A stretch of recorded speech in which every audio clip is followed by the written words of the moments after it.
Assalamualaikum warahmatullahi wabarakatuh. Perkenalkan kami dari kelompok 3 kelas D, mata kuliah pengantar ilmu ekonomi, akan memaparkan terkait dengan tugas UAS mata kuliah PIE. Oke, berikut PPT yang telah kami buat. Untuk poin pertama sendiri yaitu terkait dengan manufaktur atau sektor manufaktur dari negara yang kami pilih. Nah, kami memilih negara Jepang dan berikut adalah pembahasan terkait sektor manufaktur yang ada di Jepang.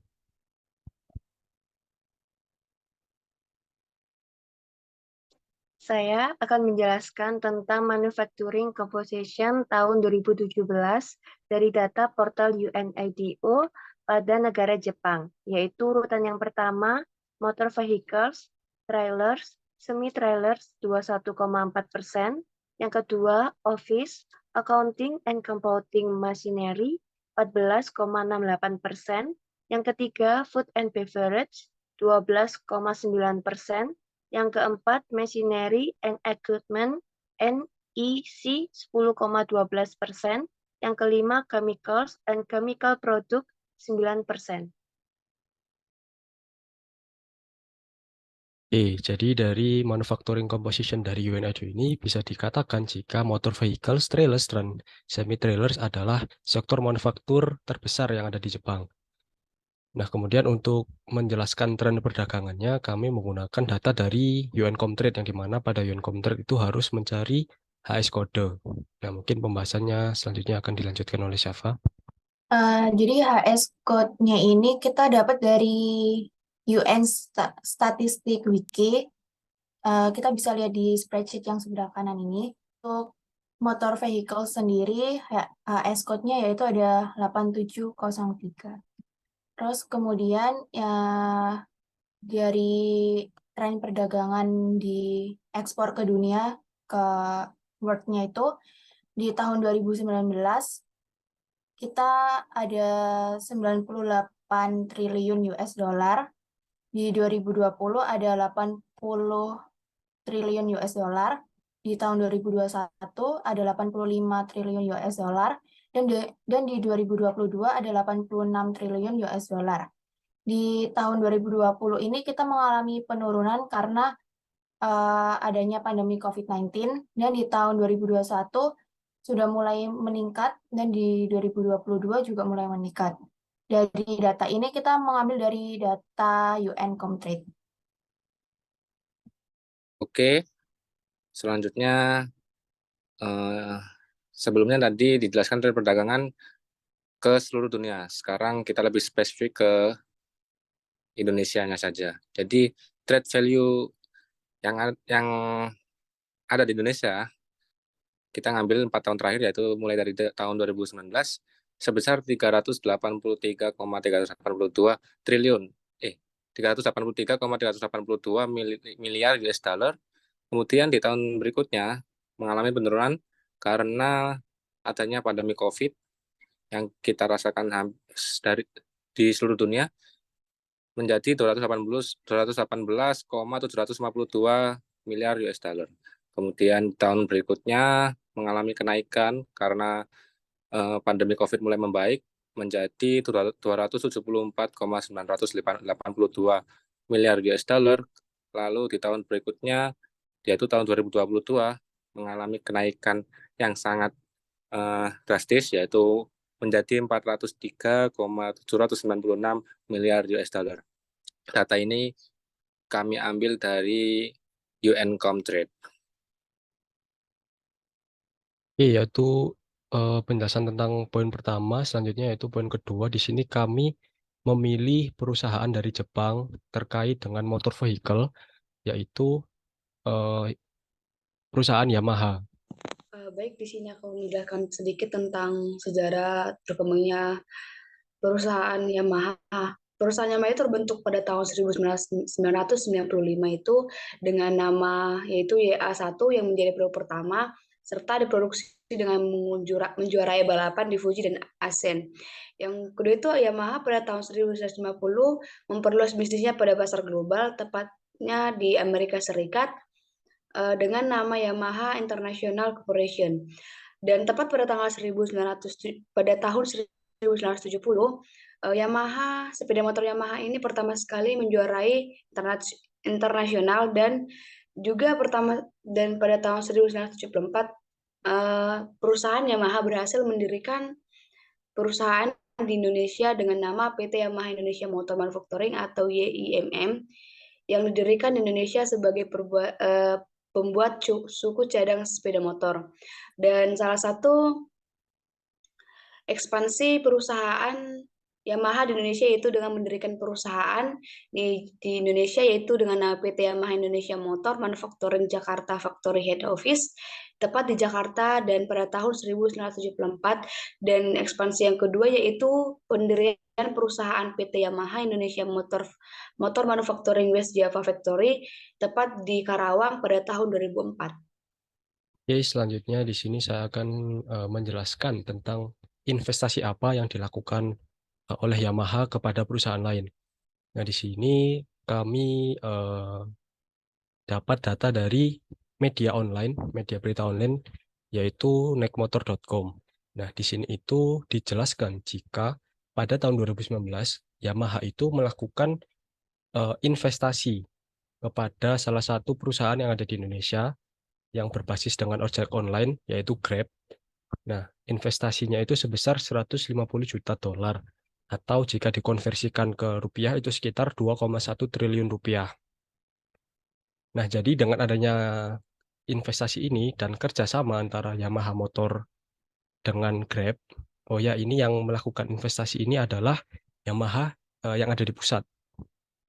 Nah, jadi manfaat yang didapatkan oleh Grab dengan adanya kerjasama ini itu adalah Grab akan memanfaatkan teknologi yang dimiliki oleh Yamaha dalam aspek keselamatan,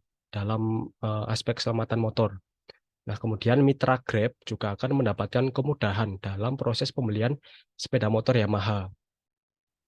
Jadi selain itu, pada website fifa.co.id disebutkan jika Yamaha Pusat juga melakukan investasi kepada PT Yamaha Motor Manufacturing West Java.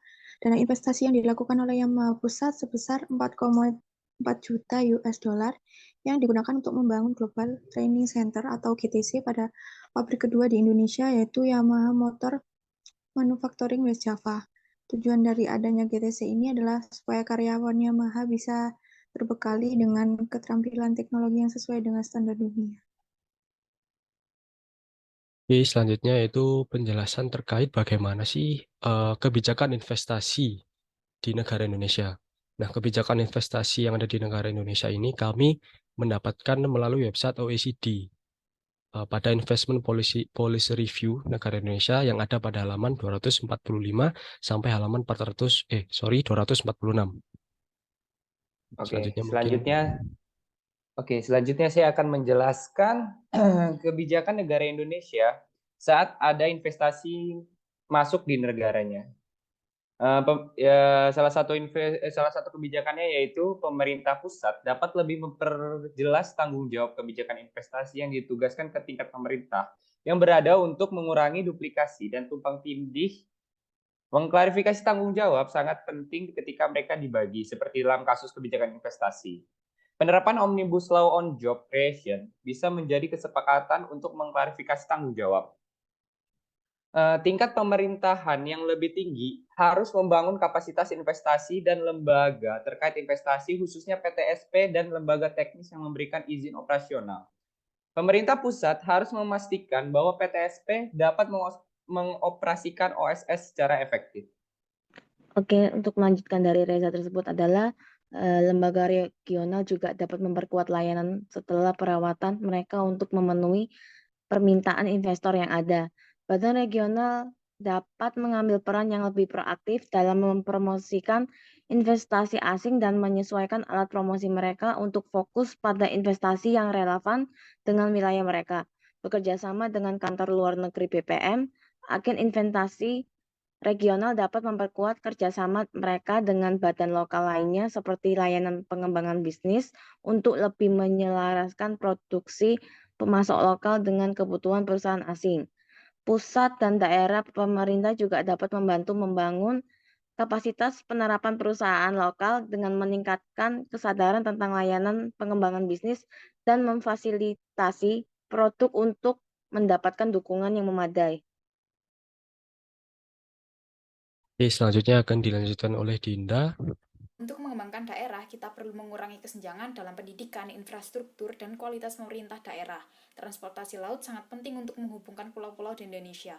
Pemerintah pusat bisa mengurangi pembatasan di sektor transportasi laut agar dapat menarik proyek luar negeri yang mendukung konektivitas antar pulau. Peningkatan kehadiran KPK di provinsi-provinsi, pemerintah pusat dapat mengembangkan indikator investasi lingkungan serta memantau dampak dari reformasi tersebut. Sistem pemantauan kinerja investasi lingkungan yang terdesentralisasi harus sederhana dan menggunakan indikator standar yang masuk akal. Tingkat pemerintah yang lebih tinggi harus dapat memantau kinerja pemerintah daerah di bawahnya. Setelah itu, untuk poin yang terakhir yaitu terkait dengan pengaitan materi dengan pemaparan yang telah dilakukan. Oke, kelompok kami memilih teori klasikal politikal ekonomi sebagai materi yang dikaitkan dengan pemaparan sebelumnya, supaya viewer bisa paham tentang teori klasikal politikal ekonomi. Saya akan menjelaskan sedikit tentang teori ini. Mulai dari sejarahnya muncul tahun 1770-an dan dikemukakan oleh Adam Smith serta David Ricardo. Umumnya, teori klasikal politikal ekonomi muncul bersamaan dengan kapitalisme, dan teori ini menekankan tentang ekonomi liberal yang bukan feodal, serta menekankan pada surplus barang dan jasa pada sistem ekonomi. Serta hal yang terpenting yaitu dalam sistem ekonomi harus ada alokasi pendapatan yang benar dalam ekonomi pemilik modal, pemilik lahan, dan para pekerja. Adam Smith menekankan pada kebebasan pertukaran barang dan jasa yang akan, apabila hal itu dapat terwujud, pasar akan bekerja secara otomatis, yang istilahnya disebut sebagai invincible hand. Sementara itu, David Ricardo menekankan bahwa kebebasan tersebut tidak hanya berada di daerah, namun secara internasional juga. Teori ini juga menekankan peran pemerintah yang berperan supaya pertukaran barang dan jasa tersebut bisa adil. Melalui kebijakan, pemerintah bisa membuat kebijakan mengenai hak, pertahanan properti, serta investasi yang minim konflik. Jika dikaitkan dengan Yamaha sendiri merupakan korporasi atau perusahaan swasta yang hal itu sesuai dengan ekonomi liberal, yaitu menekankan pada kebebasan, yang artinya tidak hanya penguasa yang dapat menjadi pemilik modal atau lahan. Yamaha Indonesia juga telah mengusahakan surplus perdagangan yang sebelumnya sudah saya jelaskan juga, yaitu ekspornya lebih besar daripada impornya, dan telah terwujud pada 2018 dengan data sebagai berikut. Menurut berita satu, ekspor yang besar membuat Yamaha Indonesia mampu mencetak surplus perdagangan sekitar 11,8 triliun sepanjang tahun 2018 ini.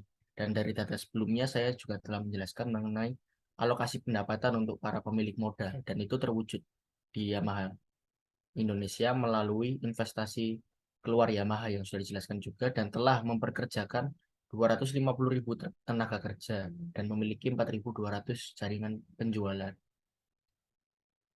Dan telah dijelaskan pula terkait peran pemerintah yang terrealisasi melalui kebijakan-kebijakan yang mendukung masuknya investor Indonesia, yang dapat disimpulkan bahwa teori klasikal politikal ekonomi ini masihlah sangat relevan apabila dikaitkan dengan dunia sekarang, khususnya perusahaan Yamaha. Sekian dari saya, terima kasih. Ya, mungkin sekian untuk video dari kami kelompok 3. Kurang lebihnya kami mohon maaf. Mungkin sekian kami akhiri. Wassalamualaikum warahmatullahi wabarakatuh. Selamat siang.